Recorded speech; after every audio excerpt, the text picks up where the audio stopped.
هلمند ولایت چې د افغانستان لسمه برخه تشکیلوي او ډېری اوسیدونکي یې د وروستیو کې له سختو اقتصادي ستونزو او کړاوونو سره مخ دي، نن یکشنبه رسما اکبر خیریه بنسټ په دغه ولایت کې له اړمنو، بېوزلو او ناچارو کسانو د لاسنیوي په موخه پرانیستل سو.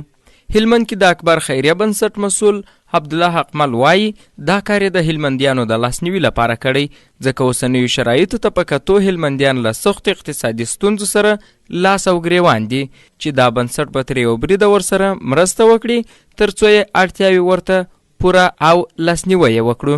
نو د دې خبره چې د هلمندي ټولو مسؤلینو په همکارۍ باندې مو د عدلیې وزارت څخه د دې بنسټ جواز ترلاسه کوي. که څوک معلول وي دواړې پښې ونه لري د هغوی لپاره هم د کار زمینه برابروو، او هغه کونجانې چې د کورنۍ سرپرستي یې د غاړې هغوی ته هم د کار زمینه برابروو، او هغه ځوانان چې د کورنۍ اقتصادي وضعیت یې ضعیفه وي او غټه کورنۍ یې تر غاړې هغوی ته هم د کار زمینه برابروو. د همدې بنسټ د پرانیستلو سره هم مهاله له یوه خصوصي کادري روغتون او یوې خصوصي ښوونځۍ سره د ګډو همکاریو هوکړه لیک لاسلیک سو، تر څو د کادري روغتون لخوا د دوی په لارښوونه د غریبو هیوادوالو سره په طبي برخه کې مرسته وکړي، او خصوصي ښوونځی به د هیواد بېوزله او یتیمو ماشومانو ته په وړیا توګه زده کړې ورکوي.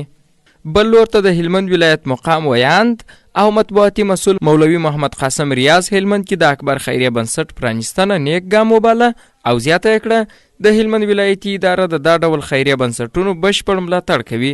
ریاض زیاته کړه چې داسې بنسټونه باید په پوره شفافیت سره کار وکړي تر څو د ولس باور راخپل کړي. د هلمند ولایت مقام او بلکې ټوله ولایتي اداره تل د دغه رقم پروګرامونو همکاري کوي او هم همکاري کړې ده چې په هغه کې افغانانو ته، افغان مسلمان ولس ته په یو نه یو ډول باندې یو ګټه رسیږي او د مسلمانانو هغه لاسنیوی چې دی هغه کېږي. اکبر خیریه بنسټ چې مخکې هم افغانستان کې کارونه کړي دي، د بېوزله، بې سرپرسته یتیمانو، کونجانو سره امدادونه کړي دي، د هغوی لاسنیوی کړی دی. د هغو څخه هم مننه کوو. اسلامي امارت په خاص ډول د ولایت مقام ورسره همکار دی، بیا به هم ورسره همکاري کوي. په ورته وخت کې هلمند میشتې هم د یادې کړنې هرکلی کوي او وایي دا ډول بنسټونه باید په سختو شرایطو کې د بېوزلو هیوادوالو سره مرسته وکړي. د دې اکبر خیریه بنسټ د او اکمل د لوري څخه زما سره مرسته شوې، زه یې نن راپورته کړه. زه خو داسې کسان دي هر کله راپورته کړي.